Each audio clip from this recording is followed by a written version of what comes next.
Hello and welcome to a Drive-In Double Feature Podcast. I'm Nathan. I'm Ryan. And this is the podcast where we talk about 2 movies a week every Tuesday and Thursday. And today we're talking about 1985's Trouble in Mind, directed by Alan Rudolph. It's a wacky, weird noir film. It stars Kristofferson. It has Divine in it in a non-drag role. Joe Morton shows up, the guy from The Brother from Another Planet. So Yeah. it's got kind of varied cast. I don't know how to explain it. It's very different. How did you feel about it? I kind of feel like I need to give this movie a second watch right away. And Yeah. I don't know how I feel about it, honestly. I mean, I don't have strong feelings for it, but at the same time, there's a lot of stuff in there that's resting in my head. So it really is kind of really difficult to describe. I mean, it's kind of like a neo-noir kind of ish. Yeah. It's like if you made a really cheap indie version of Blade Runner, but it doesn't have like any sci-fi like android elements. It's very based in human, but it has like a weird future vibe to it, like funky haircuts, weird Because this movie costumes. it's supposed to be set in the future, isn't it? Yeah, it's set in the future. It's in a town called Rain City. It's kind of foggy. It's basically just Seattle. But it's like set in the future. But it's hard to tell. Like it feels like it was made it was definitely made on a budget. And it uses that to its advantage, I say. I really liked this movie. I actually did. I thought it was really, it has its weirdness to it. And I think it really has a tone all its own that I really liked about it. Yeah, I mean, I wasn't bored. I can tell you that it was Yeah. not a boring movie. It's just kind of like one of those, like kind of like what we talked about with Velvet Vampire, where it was like, I feel like I didn't give it a fair enough shot, and I'm like, I definitely need to give this like a rewatch, kind of. Yeah, no, definitely.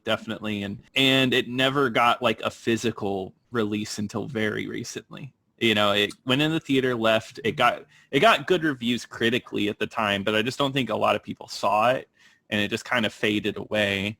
And then I believe it was Arrow did a release of it not long ago, and it's definitely got a reappraisal. That's how I learned about it. I saw it pop up. A few people talk about it. What got you interested in this movie? Like, what made you pick it? I don't know. It's just something about the concept of it. It was a futuristic noir film. Kristofferson is someone I've never really watched before, but he interests me as an actor because he always picks he picks interesting movies. I don't know. I always like detective movies. If you can't tell, a while ago we did Cop, and I really liked Cop. Detective stories I've always had some kind of interest to me. So I don't know. It just it worked out, right? Well, that's why you love cops so much. Yeah, I know. I'm a big cop head, as we call it. That's what you cop fans call each other, cop heads. Yeah. Me and like one other person. But no, I mean, so this movie is really weird. With one thing that kind of caught me off guard is that our main characters, Kris Kristofferson and Keith Carradine, are like awful people. Neither of them are very good. Like our main characters that we had to follow are very flawed. Yeah, I mean, Kris Kristofferson, he kind of shows up after being away out of town for like a really long time, and everyone's like, "Oh, you're back," and type of thing. And he runs into Wanda, who's a diner owner, and he's kind of like, he brings her, she lets him stay at her place, like rent out a room, and then she comes upstairs, and then he just kind of forces himself onto her, and she's like, no, I don't, makes it very clear that she does not want to do this, and he's just like, hey, you, for old time's sake, let's just do it. And she's still saying no, and afterwards she's still not happy that it happened at all. Yeah, and she's like, well, I give you a free pass on this one, but never ever do that to me again. And so this is what I thought was cool about this movie. So we have our main characters, and they both have like women in their life. There's like two central women characters. And it shows a lot of them. It shows a lot how their like negative actions in life, how like the, all the crimes or kind of like, I guess, all the crimes they've committed affect the women around them because they seem to take the brunt of all of their actions. And I thought that was an interesting way to take the movie. Because Keith Carradine's character, he kind of goes, because he moves from outside the city into the city, and he teams up with Joe Morton, becomes a criminal, and that affects his wife and their baby. And it's kind of about her spiral, almost. Yeah, and it's kind of like two ends of the spectrum type of thing. Like, because at the beginning of the movie, Kristofferson's character, he was actually offered a role with Divine's group, Hilly Blue. They call it Divine in this movie. And they said, oh, you should join Hilly's gang. So he was very close to being a bad guy, but he was just kind of like, no, because he's a former cop, and he decides he doesn't want to do that.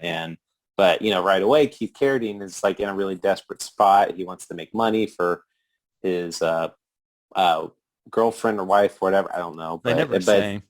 They never say, but it's him and his son, and he, like you said, he becomes a bad guy. So it kind of just at least gives you like oh, this could have been Kris Kristofferson. It could have been him doing all these terrible things. But she is kind of like at the center where they're both kind of Kris Kristofferson's just like infatuated with this woman, and just like, and he's kind of a creep. Yeah, he's kind of, he seems like just a creep. It works with his character. Like, they have dinner together. He has like this move where he just like yanks her chair and pulls her closer.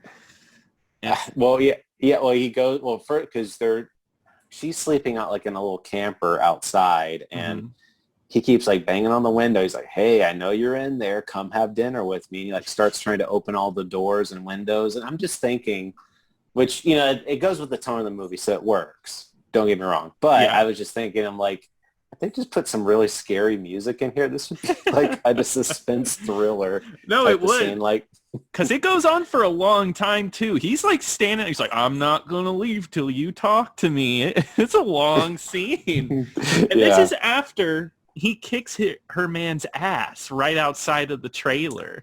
So, it's definitely like, it's got this weird tone. That's the thing about this movie. This movie is really silly at times, but it's like really sincere about it. It's hard to say. Well, because this movie, like you said, is very super serious, but we're jumping ahead really far. But there's a big shootout scene like towards the end of the movie. In a mansion, and it is one of the silliest shootouts I've ever seen in a movie. Yeah, it's like a old school comedy bit. People are like running around, flailing their arms. It came out of nowhere because I guess spoilers. This is the end of the movie, but I think we'll be fine. Divine gets shot in the head, and then one of her henchmen freaks out, pulls out his gun in the middle of a party, and just shoots a random guy in the party that has nothing to do with anything. Yeah, and it's funny. Yeah, and then they're just, some guy is just firing his gun like in the air, and then like someone gets like a painting thrown at them, and like people are just like outside, just they're running away but keep falling down, and and then Kris Kristofferson and Keith Carradine are in the middle of it, and they're just so nonchalant about walking out. They're just kind of casually walking out, even though they're the ones that caused this big shootout to happen. I loved it. Keith Carradine in particular, because he just found out Kris Kristofferson banged his woman, and he just walks out. He's like kind of mopey, sad, walking through this through the bullets and everything. Right, and he gets into his car and he starts trying to pull out, but he's waiting for all these other cars to leave because everyone's freaking out and leaving the mansion, and he's just kind of sitting there just real pensively, just kind of reflecting. He's just like, like just kind of deeply sighing and just, but you could tell he's like deep in thought too, despite all this chaos going around him. Mm-hmm. And speaking of silly, his look, I love his look in this movie. Keith Carradine's hair, it rocks. Well, yeah, he shows up in the movie as a real young, has like long straight hair, and then I don't know how else to describe this hair, but he basically just has like this like bouffant, like beehive looking type of hair. Yeah, with a Clark Kent swirl hanging down. It's very like 50s. That's what I would say. It's very 50s-esque. Those it reminds me of like those old powdered wigs, kind of, where it's like the big poofy hair, but he's blonde, but that's what it looks like. But he's got like a little swirl, like you said. Mm-hmm. Yeah, it's really cool. Joe Morton's hair, he has like a little like strands of hair like sticking out, whatever was up with that. I guess he did that on his own. I guess he showed up and was like, oh, I got an idea for my hair, and just did that. And I guess it stuck with the movie.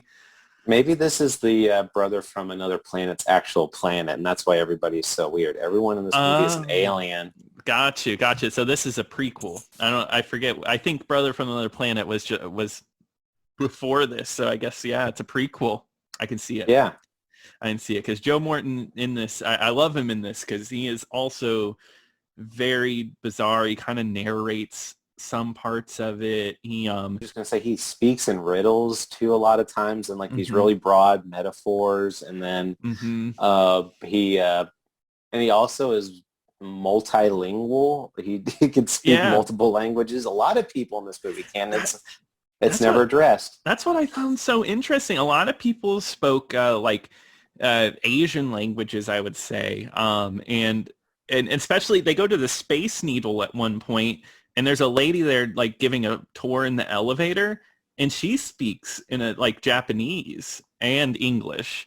I don't know. It doesn't explain it, but it's like, are we in a future where Japan is kind of taken over the States or something? It's interesting because it doesn't explain this. It's just like, oh yeah, this is just the world. Take it. You're not going to get anything else about it. Yeah, but yeah, it's just I really love like the setting too. Like everything is like these really bright neon lights. Everybody has these real brightly colored outfits too, and not so much Kris Kristofferson because he's kind of like, he's kind of like the anti guy. He's kind of like the loner type, but everyone else has like these really loud colors that they wear and with these suits. And it just looks really neat. It's kind of looks kind of old timey ish, maybe a little bit like retro 50s, but it's like, it's kind of like, it reminds me of, think of this movie's kind of set like in the future setting of Back to the Future 2 type of thing. Yeah, I would. That's like perfect, right? Like when they go into the 50s cafe, so it's like these people in like really weird outfits, but it's in this 50s aesthetic. Yeah, exactly. Yeah, it's like if the 50s were the future, kind of. It's pretty neat. I know that's a really weird explanation, but you'll have to see it to what we're talking about. No, if you saw it, your explanation's like perfect. Like Elijah Wood in that scene in Back to the Future 2 looks like a lot of the characters in this movie. I know. It's too bad he wasn't in here to tell Kris Kristofferson's like, you have to hold that with your hands? That's like a baby's toy. And he's holding a real gun? Yeah. And not a hollow gun. Oh, man. That was something interesting. It said in the future, there's not a lot of future technology. You feel like a lot of these movies do that. It's like they're on weird computers and stuff. No, nothing quite like that. No, and I don't think there really is anything super futuristic. No, but it's very clearly set in the future. Yeah. No, it's definitely like one of those weird movies where like it somehow conveys, hey, it's the future, but doesn't tell you in any way. I do want the music in this is great. It's like a jazz soundtrack. I wrote down the artist's name, Mark Isham, who's still making music to this day. He did like Judas and the Black Messiah and the Unbearable Weight of Being. He's a great musician, and this is just very smooth, jazzy, what you'd expect from a neo-noir film. That's the mood. Yeah, it definitely is like a very mood-setting type of movie that not so much for like the stories entirely important. It's more of kind of like that mood-setting type of thing. Yeah, that's what I got out of it. It's kind of a mood piece over anything. A lot of people, not a lot of people, but some people don't like this, and that's like mood and setting and feeling over story. It doesn't have like a crazy amount of substance. It asks a lot from you, but I think if you really sit there and let you sink into this world, it really hits in a different way that only a movie can, I feel like. Well, yeah, and I think it's kind of like one of those you really do have to immerse yourself into, because there really is no exposition of like how these characters get to this point in the beginning of the movie. They don't say why Kristofferson left the force or what happened really, or what led to him being so depressed and everything. And and then there's Keith Carradine. It doesn't say how he got in that spot, or, they don't do like that big romantic scene between him and his woman where it's like, oh, this is how we met, and we're so in love with each other, and they're pretty much on the rocks like as soon as the movie starts. Yeah, it's like it's very like, yeah, hey, you're gonna follow some awful people. Let's get to it. I was gonna say there was a couple of stuff in there though that was other funny lines in there that I did like, where so Kris Kristofferson takes her on a date, and he also has like a really messed up line at one point too, where she's like begging him for help, and he's like, if I do this for you, you become mine, like I will own you. Yeah, I heard that was at the end I was like, oh god. Oh no, I was gonna say they set up stuff like that because earlier in the movie she's like, can you get my baby back? And she's like, I don't have money, I'll do anything. He's like, oh, that's gonna work, it's like, ugh. Which he says that stuff, but he never acts on it ever with her. He does. I mean, he does fall in love with her, but he does say some pretty questionable things. But anyway, no, that's not the main. But the main thing was he does take her out on a date, and he's like trying to lighten the mood a little bit, and they give him like these drinks, and it's a cocktail with a little umbrella in it. He's like, yeah, see, this is a real fancy place. They even give you an umbrella to keep your drink dry. Yeah, that made me laugh. It was. I thought Kris Kristofferson was actually pretty good in this movie. He actually played this role I think most people in this movie were pretty good. They somehow nailed that fine line between like weird comedy and playing it straight. Yeah, well, I mean, I for one, like there's a lot of Keith Carradine movies that I do like. Him in Nashville. He was in McCabe and Mrs. Miller.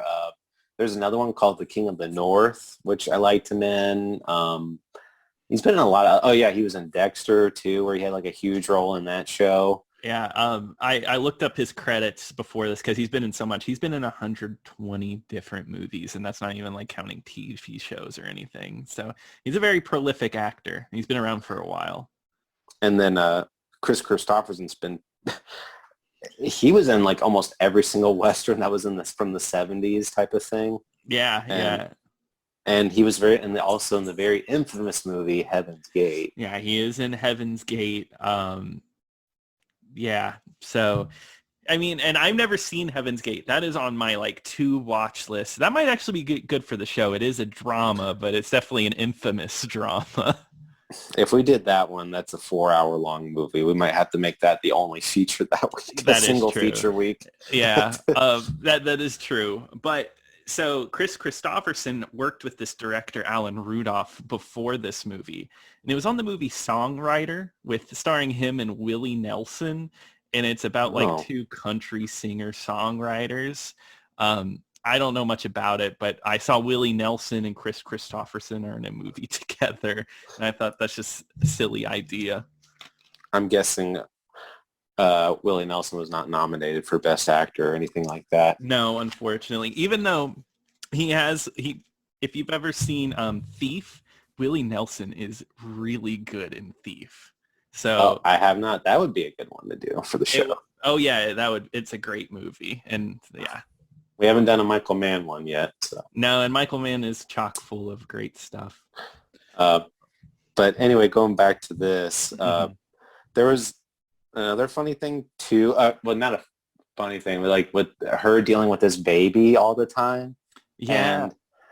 And like at first in the movie, like when they're traveling to the city, she's holding this baby and just kind of slinging it around. And the baby's not moving at all. You could definitely tell it's like a baby doll that she's just carrying around. Mm-hmm. And then another scene is when she goes to like a baby store to buy a stroller. Yeah. One of the oddest scenes in the movie. Yeah, and I was like, why? I guess because they're just trying to make it so this woman's basically hitting rock bottom. Yeah. At this point, because her boyfriend or whatever has pretty much abandoned her, and she's got this guy like trying to creep on her, and she's got this job and she's trying to support this kid, and then she's just trying to buy her baby a stroller, and the guy's trying to sell her a stroller. She has her baby in her arms, and this guy's like, hey, come in the back room, I got to show you something. And so while she's holding her baby, he tries to like make out with her while she's holding her newborn baby. Yeah. It's so gross. It is. It's disgusting. And like, as soon as it happens, you're like, oh God, what's going to happen here? Like, because she's like, I can't afford it. And I guess every man, after they hear I can't afford it, they instantly jump to, oh, okay, I know how you can pay for this one. Like everybody thinks like it's a porno or something. Well, I was going to say, I was like, I don't think there's not one good male in this movie. No good guys in this movie. Now that's actually, I found, like I said earlier, I find that really interesting because it's about it has like deeper like kind of hints at like men's like awful nature kind of destroying these women's lives, because I mean that scene directly leads into her giving up her baby. Like she like drops the baby off in a car and almost calls it quits, but she regrets that choice very, very fast, which I found kind of odd. Right. Yeah, and that's how she basically begs Kristofferson to like, gotta find my baby, and they do find it. But once she finds the baby, you never see the baby again. This baby is like never mentioned or seen again. Yeah, this baby's just hanging out somewhere. It's like, oh yeah, well, I mean, I got him. We left him in the pen. He's fine. Yeah, he'll be good. This movie has really cool model work. There's like shots of like overhead of the city and of cars, and it's all done with like almost toy models. And it's not like they're trying to pass it off as it's the real thing. It's very stylish because they show people in close up, and it's almost like just like a little clay toy. And I thought that was an interesting choice. I did too. I liked it, but it's revealed towards the end of the movie that it's Kris Kristofferson's character that's making all these miniatures. Yeah. So it kind of, once you're like, oh, okay, that's why they did it. So, exactly, yeah. Which is a really cool detail. But yeah, I like little stylistic choices like that where you're just like, why are they doing that? I don't know, but it looks cool. Yeah, hey, it's cool.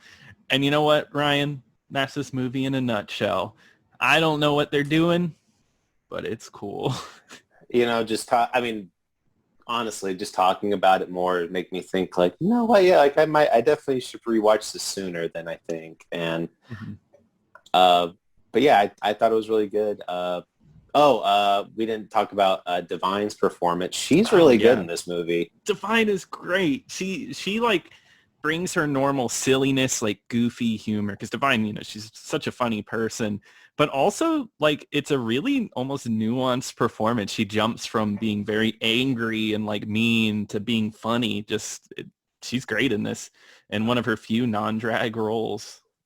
Yeah, I was like, I wish she would have done a lot more, like, than a villain type of role. I think she would have been really good for that. Yeah, I agree. We'll have to cover more of her movies. Well, I mean, John Waters would be perfect for this show. But... yeah, no, Divine is awesome. I love her costume. The white hair on the sides and just the bow tie and everything makes a really good like underworld boss. Surprisingly. Right. One other thing too that I liked looking at is how Joe Morton dies in this movie. Yeah, like one of the most creative deaths I think I could have seen in a movie, where he gets you don't see what happens to him because he's in a room and then he's just kind of like praying, and then all of a sudden he just starts screaming. And the next time you see him, Kris Kristofferson's out on the street and he sees like this car, but it's full of water.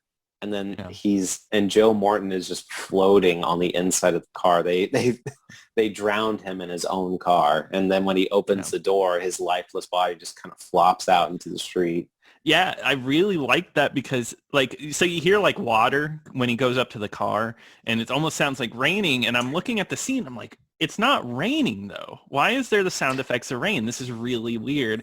And then the car is leaking a little bit of water out of it. Yeah, and before that, somebody dies by, like, another, like, Asian influence thing, like a almost bamboo trap where it's, like, bamboo spikes, like a Vietnam thing comes up and, like hit, well, they find the body, it's like stabbed through a guy. I thought that was interesting. Yeah, like that kind of stuff where they don't explain any of that, where, I do know it's Hilly Blue was the one that organized the hit because Joe Morton and Keith Carradine were robbed this other rival gang boss, and Hilly Blue had to basically say, oh no, I didn't, I'm going to kill these guys to prove that I have nothing to do with it. And that character too, the rival gang boss, he was a really weird character too, because he had he kept screaming about his bride, and it's like this, I don't want to say little girl, but it was just this, she looked like a child, but but I don't think she was. Yeah, I don't know. I thought the same thing. I was like, does he have a child bride? Because he gives her jewelry and she's like, ooh, shiny, right? And it just acts like a child. But I love that he constantly calls her his bride, which is not his wife, not anything, bride. He's like, no, my bride. It's very odd. Because later in the movie, he gets shot during that shootout, and he's kind of lying on the floor dying, and his bride runs up to him. She's like, no, you can't die. And he's like, I'm going to die. All of it's yours. And she's like, no, I don't want you to die. He's like, the house, the money, the yacht. She's like, oh, the yacht too? Yeah. Just like that the ending was so weird because it added like this weird levity to it all. Like, oh yeah, it's kind of funny, isn't it? Like it lets you in, like it's kind of funny. That's like I said, it was definitely one of the most creative shootouts I've seen, where I'm just like, I was not expecting that at all. No, and I mean, I want to say that about covers it for Trouble in Mind, right? I believe so, yeah. Yeah, I mean, so I guess like I honestly highly recommend checking out this movie. I think it's an underappreciated movie because I know not a lot of people have seen this or probably have ever heard of it. It's a really neat movie. I think it's really cool, very of its own. I'm not really seen anything like that, and I love recommending things that are very unlike everything else. Yeah, it definitely is in tone with what we're trying to do is and discover movies like this where we would have never ever watched it, or just trying to give it a little bit of extra attention that it didn't have before. Exactly. But yeah, so that's about it. Ryan, what are we going to be talking about on Thursday? Well, on Thursday, Nathan, we're going to be talking about 1955's The Phoenix City Story, and that's spelled Phenix. That is intentional. Unfortunately, it is not streaming anywhere. I'm very sorry, but it's very cheap. I can tell you it's only like $3 to rent it, or in fact, I think you could buy it for $6 if you're feeling a little cheeky. But if you want to follow along with us, we'll talk about it regardless. But just check it out. Be sure to send us an email over at driveindoublefeaturepodcast@gmail.com. You can also tweet at us over at DIDFpod. You can also follow us over there. And finally, we have a Patreon. If you want to support the podcast, go ahead and subscribe over there. There is no exclusive content as of right now. It would just be to help us out. No exclusive content. If you don't want to spend the money, we're still here for you. But until next time. Until next time.